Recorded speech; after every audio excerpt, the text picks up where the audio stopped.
আসসালামু আলাইকুম, কেমন আছেন সবাই? ছবি আঁকতে আঁকতে আপনাদের সাথে শেয়ার করব এভারেস্ট বিজয়ের রহস্য। তাই ভিডিওটা শেষ পর্যন্ত দেখার অনুরোধ রইল। তবে চলুন শুরু করা যাক।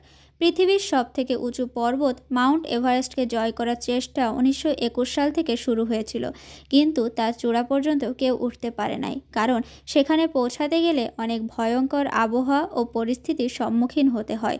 8,848 মিটার উঁচু জায়গায় পাড়ি দেওয়ার জন্য অনেকের মৃত্যুর সম্মুখীন হতে হয়, অনেকে এই মিশনে অসফল হয়, অনেকে প্রাণও হারায়। অনেক মানুষের মৃতদেহ সেই বরফের নিচে পড়ে আছে, কিন্তু তবুও বীর পর্বতারোহীরা কখনো ভয়ে পিছপা হয়নি। তারা এভারেস্ট পর্বতের চূড়ায় পৌঁছানোর জন্য বারবার চেষ্টা চালিয়ে গেছেন। এসব বীরদের মধ্যে একজন ছিলেন নেপালের শেরপা তেনজিং নোরগে। 1952 সালে তার মধ্যে এভারেস্ট জয়ের প্রবল ইচ্ছা ছিল। তখন সুইজারল্যান্ডের রেমন্ড ল্যাম্বার্ট এবং শেরপা তেনজিং নোরগে মাউন্ট এভারেস্টকে জয় করার জন্য বের হয়ে পড়লেও সেই বছর তারা অসফল হয়। এরপর এক বছর পর 1953 সালে নোরগে 7 জন ইংলিশ এবং 2 জন নিউজিল্যান্ডের পর্বতারোহীদের সাথে আবারও এভারেস্ট অভিযানে বেরিয়ে পড়ে। 9 এপ্রিল তারা যাত্রা শুরু করে। বরফের রাস্তা, বরফের টেম্পারেচার মাইনাসেরও নিচে তখন।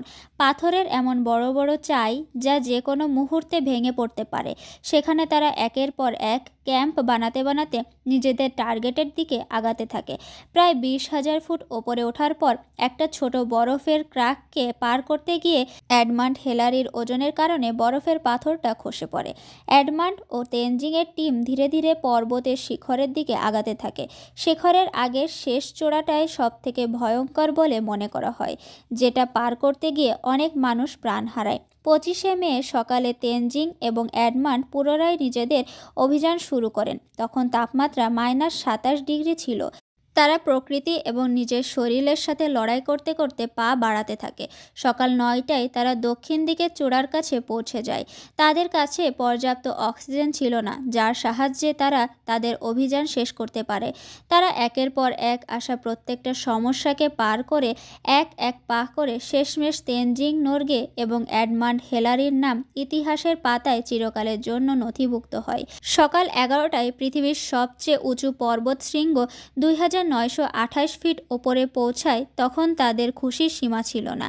এভাবেই তেনজিং নোরগে এবং এডমন্ড হেলারি পৃথিবীর সবচেয়ে উঁচু পর্বতশৃঙ্গ মাউন্ট এভারেস্ট জয়ে সফল হয়।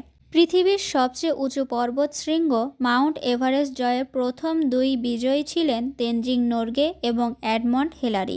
কথা বলতে বলতে আমার আজকের পেইন্টিংটাও প্রায় শেষের পথে।